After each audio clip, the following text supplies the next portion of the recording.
കത്തി നശിച്ചുകൊണ്ടിരിക്കുകയാണ് അമേരിക്കയിലെ Los Angeles നഗരം ഈ കഴിഞ്ഞ ചൊവ്വാഴ്ച മുതൽ. ഈ കാണുന്ന വെളുത്ത മേഘങ്ങൾക്ക് പകരം തെക്കൻ കാലിഫോർണിയ കണ്ടുകൊണ്ടിരിക്കുന്നത് കറുത്ത ഇരുണ്ട മേഘങ്ങളെയാണ്.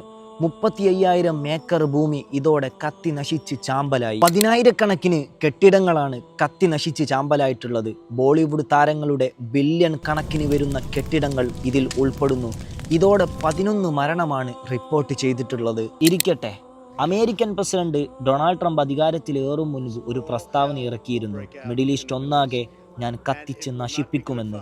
എന്നാൽ ഇന്ന് കത്തി നശിച്ചുകൊണ്ടിരിക്കുന്നത് അതേ അമേരിക്കൻ പ്രസിഡന്റിന്റെ ലോസ് ആഞ്ചൽസ് നഗരമാണ്. പലസ്തീനിലെ പിഞ്ചു കുഞ്ഞുങ്ങളെ, അമ്മമാരെ, ഉപ്പമാരെ, അനിയന്മാരെ കൊന്നു തള്ളാൻ വേണ്ടി അമേരിക്ക എന്ന് പറയുന്ന രാജ്യം ആയുധ സഹായം കൊടുത്തത് $8 ബില്യൺ ആണെങ്കിൽ ഇന്ന് 800 ബില്യൺ നഷ്ടമാണ് അമേരിക്കക്ക് വന്നു ചേർന്നിട്ടുള്ളത്. ഇവിടെയാണ് പരിശുദ്ധമായ ഖുർആനിലേക്ക് നിങ്ങൾ നോക്കേണ്ടത്. അല്ലാഹു സുബ്ഹാനഹു വ തആല പരിശുദ്ധമായ ഖുർആനിലൂടെ പറയുന്നു, നീചമായ കുതന്ത്രങ്ങളിലൂടെ ആക്രമണങ്ങൾ, അനീതിപരമായ കാര്യങ്ങൾ നിങ്ങൾ ചെയ്തു കൂട്ടുമ്പോൾ നിങ്ങൾ വെറുതെ വിടുമെന്ന് നിങ്ങൾ ചിന്തിക്കുന്നുണ്ടോ?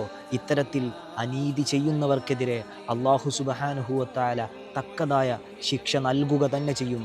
ചിന്തിക്കുന്നവന് ദൃഷ്ടാന്തം.